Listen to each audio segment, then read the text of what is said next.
My name is Dmitry. I'm a machine learning engineer at EVA.AI. I'm primarily responsible for building and training models for text generation and audio. And today I would like to talk about the way we do text-to-speech. Okay, so just for the context, what EVA.AI is, it's a gamified generative chatbot with multiple profiles that you can tune for your specific requirements. It can be your friend, it can be your companion that you can trust, or your partner, whatever you want. You can change its appearance, you can change its voice, and the style it works. So there is a QR code to the bot, so you can download the app and check it for yourself. So all the features that I'll be describing today are in the application already, so it's easy to download and just try it for yourself. And not just trust me that it works okay. Since it's primarily text-based, the voice is a complementary feature that actually multiplies the effect when you immerse into the experience of talking to this artificial person.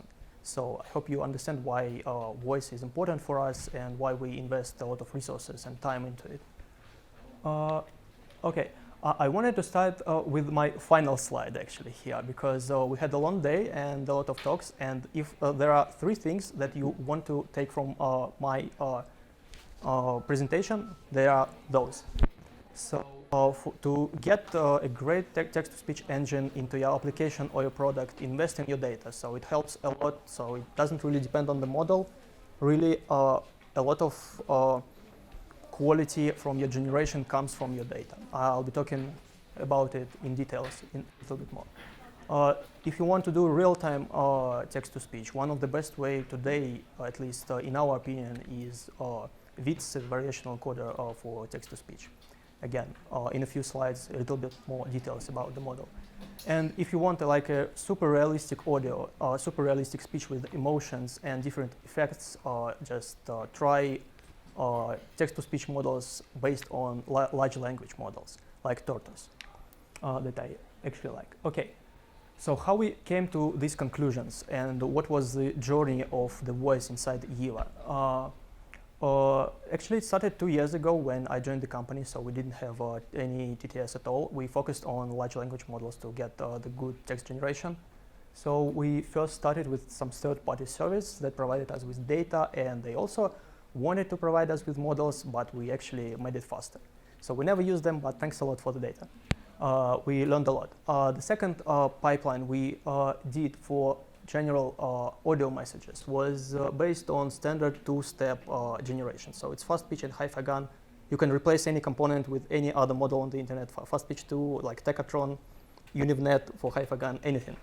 Yeah, so it's very standard, very well studied and very approachable. So it served us for like a year, almost a year. But it appears to be pretty slow when we arrived to the new feature, which is real-time calls. That's when I started looking into WITS, and I was very happy with the quality, and I'll talk in a few slides about the model in details. So currently WITS for voice messages and calls, and we have another cool feature that involve users into deeper discussion and conversations. So it's based on audio, and we use Tortoise TTS for that. Again, the details on the next slides. Okay, for the future, we rely a lot on these large language models, and we believe that they will be improved, and we can improve them even further, especially the speed of generation. So yeah, you can guess that our next research opportunities will be into this area. Okay, let's start with the data, as I mentioned.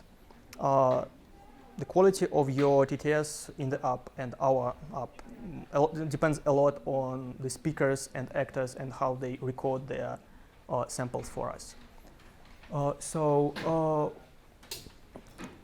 There are a few things that you need to consider when recording some good audio, and what you need to describe to your hired actors what they should do. First, the samples from the text side. It should be Gaussian distributed, so if there are requirements typical requirements are from 1 second to 10 seconds samples. So most of them should be equally distributed in Gaussian distribution. You can easily do that and calculate the length of the samples and calculate the length of your tokens. That will lead to better quality, and you won't have things like cutted end of the generated sample. So that's what TTS models like to do. It should be mistake-free and noise-free. Any noise, any artifacts that you have in your original data, they will appear in your generation. So trust me, and it's very hard to remove it after all. So fix it on your recording step. Again, compatible tone and pitch of the voice. So the speaker should be consistent. The recording should be in the same style, ideally in the same environment, so no noise, or at least the same background noise, so that can be static and removed later on the processing. Good phoneme coverage, that depends a lot on the language. So we primarily working with English right now and researching the other languages, like Spanish, which is kind of similar. This will affect, I guess, for Russian and maybe Chinese, because there are different combinations of letters and sounds and different meanings. So these things should appear in your data set really to get the better quality. And naturalness of recording. So again, as a conclusion, your model learns what you feed it with. So if you're working in some context of, banking assistant, for example, you want to build bank assistant, you want to train on phrases that are relevant to this topic. If you do the general chat like us, so you want to include a lot of chit chat phrases inside. So model basically keep this tone of voice.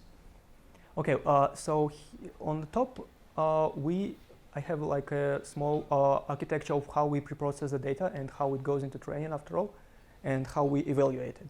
So we do two steps. One is automated with NISQA, and another tool I mentioned a little bit later. And human eval, I guess most of the people heard about the mean opinion score that is usually done for text-to-speech. When you get a lot of people, you send them a lot of samples blindly, and they evaluate it from 0 to 5.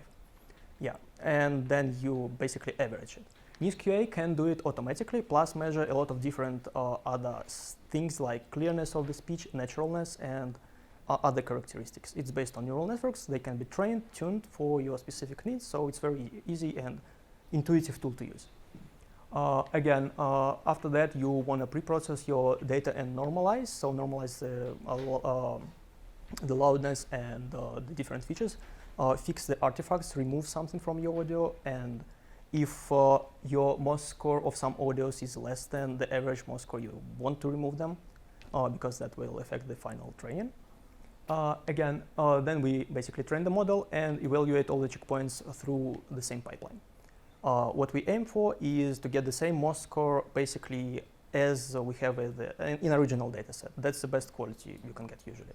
So if you have 3.8 for your original data, you likely get 3.7, maybe 3.8 for your text-to-speech. Yeah, okay, so data is very important. Again, the models. First of all, WITs are basically actually my favorite one right now. It's a variational autoencoder with conditions, and conditions in this case is text that we feed it. With some GAN features like adversarial learning inside, so it has a discriminator that actually evaluates the samples that are sampled from flow, and here the stochastic duration predictor. So this part is actually new in this field, pretty new. So it what it does essentially, it helps you vary the style of the speech. So basically, you have one-to-many relationships. One type of sentence can be vocalized in different styles because of this thing. And this one actually fails us a lot during generations, so you should very carefully read the settings that are set in the repo that you use to train this model, because original one on here, this link, They have some very specific constraints for the length of spectrograms, the length of the text, and the audio. So they will be cutted, and it will affect your final audio. In the end, they will be cutted as well. So pay attention if you want to train this model. And here, what I find advantages and some pitfalls that you might consider when you work with bits. So it's very small. It comes with different sizes. So typically we use one with 55 million parameters, so very fast and efficient. It's one-stage pipeline. You train only one model. Well, it's better than training two models. It's pretty easy and predictable during training. So you usually have your losses going down with if you have any sufficient data inside. Okay, it's what's important. It's very fast at inference stage, so it's almost real time. We get to the speed when it's optimized with TensorRT. It's about 35 milliseconds per sample, which is pretty good. We can actually do like real-time calls with that. It can be trained in multi-speaker setup, which is also very cool for us because we usually record data for 3 different emotions. So standard, happy, and sad. And one model can be trained, and then these embeddings can be mixed, so you can get different scale of emotion when you generate the audio. And it can generate emotional speech even without the multi-speaker if pay attention to the stopping sign. When you put exclamation, the intonation will be up, and when you put like question mark, intonation will be like you asking a question. So it's not like plain and boring like most of the other things. Okay, the one thing I mentioned already, so stochastic duration predictor might fail you, and the way to fix it is just prepare a data set in a good way. Like pay attention to the constraints and all be fine. Okay, things that I would like to pay attention to as well. So basically paper to the original one and repository. Recently they have released the second version, which is also very cool, and I think they fixed this part, but I haven't found any proper code implementation yet. So it might be available in maybe a couple of months. The Piper, very efficient tool for training this model and do the rest of the optimization stuff. So it can convert a model to Onyx and do the quantization, for example. And it's easy to be wrapped up in Docker container and be inferenced whenever you want, even on like edge devices like Raspberry Pi, for example. Okay, and the last one, actually the best part of this slide, Understanding Bits is a great repository for learning how the model being built. It's very similar to the paper called Illustrated Transformer. I hope like many of you have seen it. Basically, the guy explained all the parts of the model, how it built, and how corresponded parts of the paper relates to the part in the code.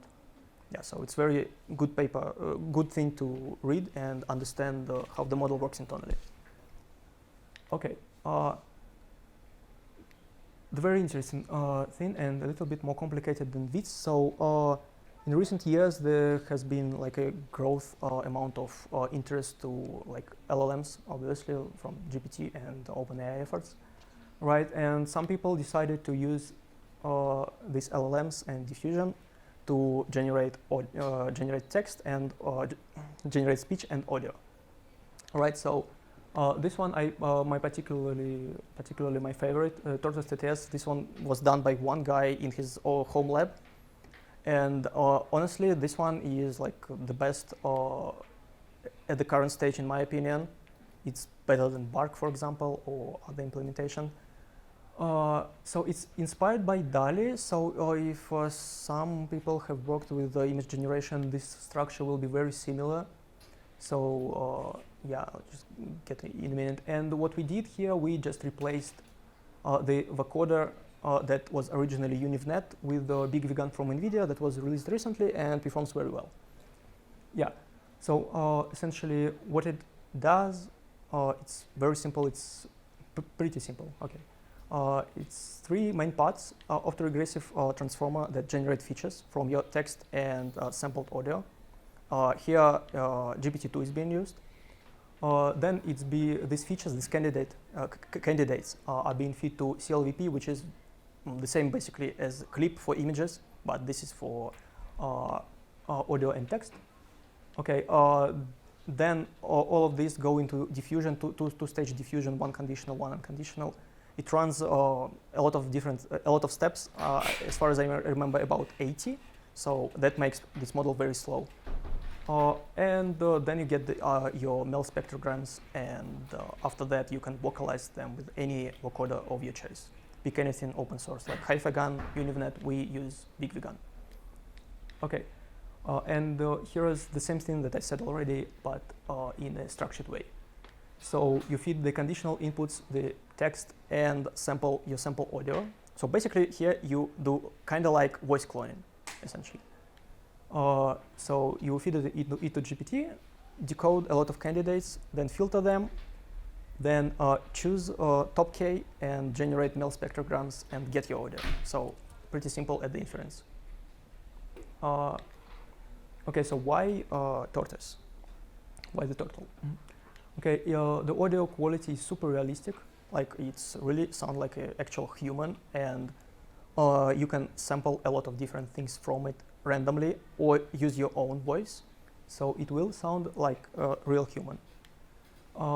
So it's few-shot learning, so you don't need a lot of data. Basically 1 minute, so like 6 samples of 5 to 10 seconds each, and you can easily get a recognizable voice.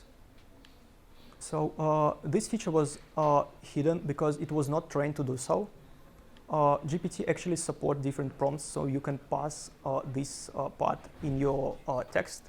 So it says insert voice, and basically the generated voice will be more solemn, for example. But it was not intended, so it was found by the researchers. Modular architecture, so each part can be improved differently, and the one thing I have found, I think today or yesterday, the paper from NVIDIA that was released on this NVIDIA developer blog, how they optimized the diffusion part. So they basically speeded up like five times, and that means a lot for this very slow model. But I don't have the link because the slides were sent earlier. Okay, the pitfalls. It's very slow, so it's only suitable for offline generation. How we use it, we have these thing like stories that our bot can send to the users, and the stories are created by our content team, and then they passed through this model, and we actually get the validated audio with very high quality. So we don't use it as for all the NLP stuff, but we want. Decoding is complicated because it's GPT, and results in audio that sounds like a long stretched like R sound, especially when you have consecutive vowels. So you might want to regenerate these parts separately. It's supported in the code, so you can like split your final audio into parts and fix this broken one. Yeah, or simply silence, because you sample from GPT. Again, yeah, a lot of ways to improve it. Okay, so what are our plans? Definitely improve tortoise. I want this will be like my main focus, I think, for the next following quarters. So what I want here, my personal interest is to replace maybe GPT or retrain it a little bit to support prompts. So these emotions and effects like laughing can be embedded actually and not appeared randomly. Improve the model performance. Again, the good research from NVIDIA definitely should be included, and this encoder part can also be improved because GPT is quite big, and I think it can be replaced with something like T5 maybe. So it worth experimenting. Invest time in these two once we have some good implementation, because I definitely think the quality is better, at least in the samples that are provided on the internet, but I couldn't reproduce it yet. Okay. And the next step, since we are scaling to different geographies, we will be introducing new languages for both pipelines, and yeah, that will be a lot of work, very exciting work. Okay, so just to remind, like my last slide that you have already seen, Your quality depends on your data set. Really spend time and invest in high quality actors, high quality recordings. That will save you a lot of time when you will debug your failed generation. If you want to do like a almost real-time or close to real-time generation for TTS, use WITS. WITS is amazing, honestly. To get a realistic speech, you need something like LLM, TTS based. So it's Tortoise that I prefer, but there are different ones on the internet, like Bark, for example. But it's pretty unstable, actually. Yeah, and the last one, invest in the dataset again. So a lot of here depends on the source data. Okay, again, for anyone who wants to try the app, here, the link. Thank you. Let's ask questions. A question about the amount of data to train. So 10 minutes is enough because they already have pre-trained data, or it's enough to learn from scratch? Okay, I didn't mention 10 minutes, I mentioned one for LLM because it basically does basically it's like voice cloning. So it samples on your provided samples and try to get a speaker embedding, and then use its diffusion inside to sample with something similar. But that's for Tortoise. For WITS, you typically want no less than 2 hours, I guess. It will be like a good amount. We currently record up to 4 hours for one speaker for one emotion. So basically like 12 hours of speech for 3 different emotions. And it should be one speaker, so if you record 2 speakers. If you record, you increase the time. So it also depends on again on the quality a lot. So if it's like high quality studio where there is no noise, there are like good microphone, good speakers, maybe you will deal with like 40 minutes or 1 hour. But generally, it doesn't work that way, unfortunately. So that's very expensive procedure to record like good speakers. And I know Mozilla has some open source data sets. Yeah. Maybe can you use them instead? You can try, but it's very different from what you get from professional recordings, really, because first of all, a lot of different people contribute to this data set. So it's very well suited for speech recognition, for example. But for TTS, you need to sort it, then you need to filter it and fix everything, and maybe do some additional alignment for that. That's again to recognize the text inside this audio. As far as I remember, Mozilla doesn't have text attached to the audios, so that's a different additional step, and yeah, it can be worth investing. But maybe you can also scrape YouTube, for example, again.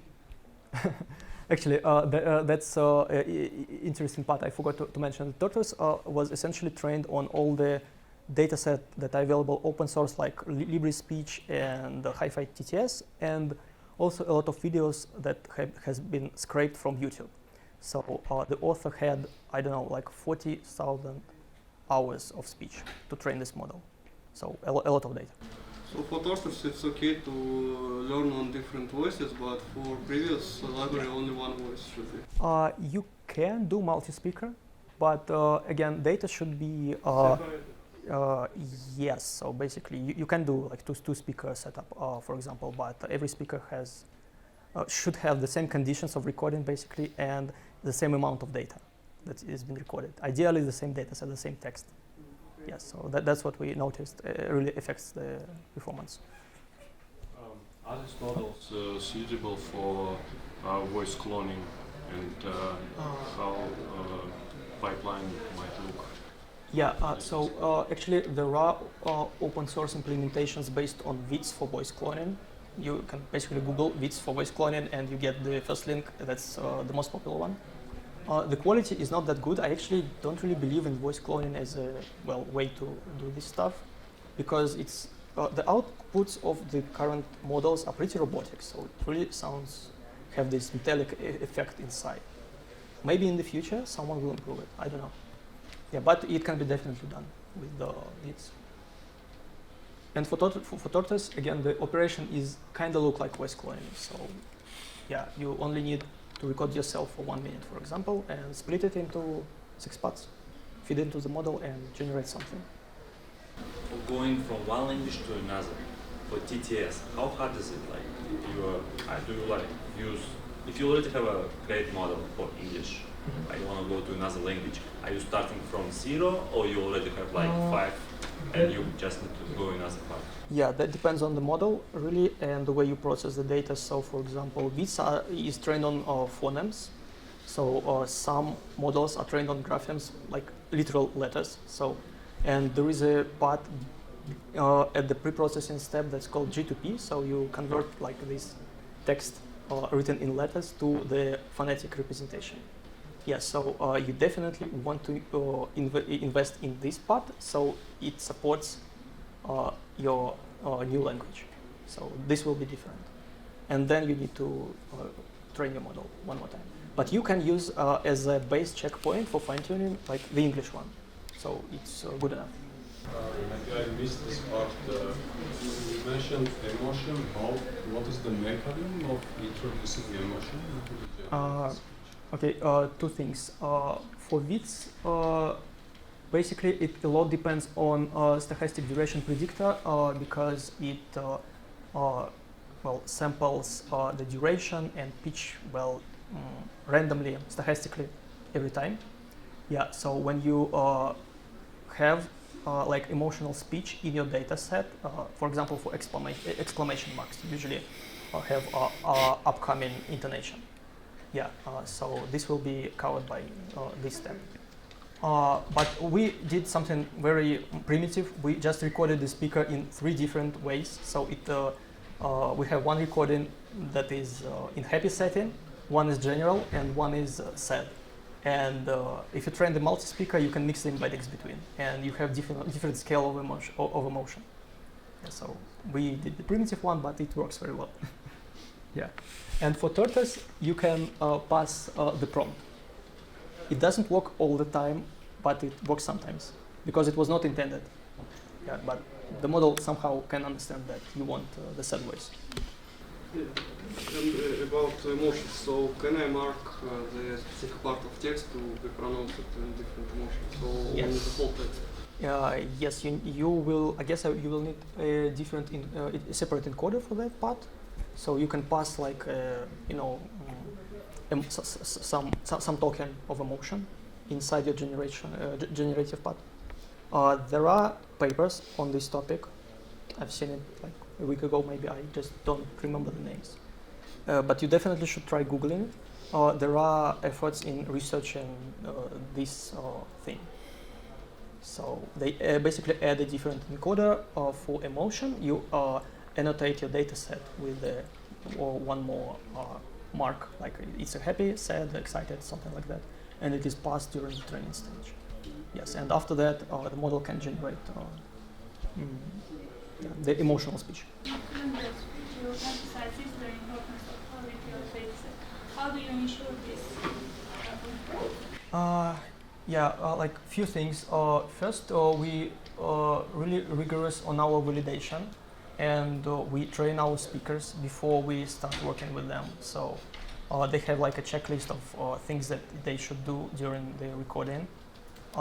We always does like a test set of recordings, so they record like 10 minutes of audio. We validate it, test, and check if it's good enough or not. We change the environment for them. Maybe it should be less noisy or more noisy, for example. I don't know why, but maybe. So we validate the audio. We participate in every step of the process. Basically, that's it. Yeah. And again, these automated things work very well with QA. And another one that I wanted to mention, it's actually by the same author of Tortoise TTS. It's based on COVP, and it's called TTS scores, if I remember correctly. Basically, it utilizes this one model to check if the content of your tokens from text tokens are similar to the content of your generated audio. And that's how it will check it here in this pipeline, but it can work separately. So yeah, 3 parts, you average everything and you get some score and you iterate a lot.